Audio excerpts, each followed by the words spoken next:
Анхны цас ороход бидний сэтгэл зүйд гардаг өөрчлөлтүүд. Ностальжи буюу дурсамжийн сэргэлт. Анхны цас ормогц олон хүний дотор бага нас сурагч байх үе анхны хайр зэрэг сайхан дурсамжид автоматар сэрдэг. Энэ нь лимбик систем, ялангуяа гиппокамп дотор хадгалагдсан эерэг сэтгэгдэл дурсамжийг төвчүүлсэнтэй холбоотой. Иймээс анхны цас гараад жаргалтай гуниг төрдөг нь дурсамж сэтгэл хөдлөлийн давхцал юм.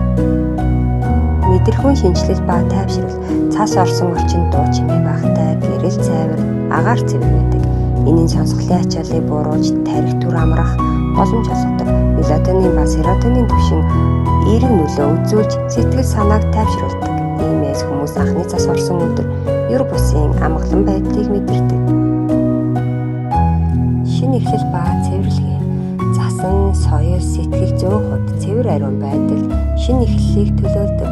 Цагаан өнгөн шинэ утсыг нийгмит мэдрэмтгүүл, тархины допамины ялгарал нэмэгддэг. Үүнтэй зэрэгцэн хүмүүс илүү урам зоригтой, шинэ зорилго тавих хандлагатай болдог. Сэтгэл хөдлөлийн зөөлрөл. Цас орох үед олон хүн интроверт буюу дотгошоо бодолд автдаг. Энэ үед парасимпатик мэдрэлийн системийг төвчиж, биеийн хариу үйлдэл амрах горимд ордог. Иймээс анхны цас уурах үе бол сэтгэл санаагаа дахин тэнцвэржүүлэх байгалийн мөчлөг гэж үздэг.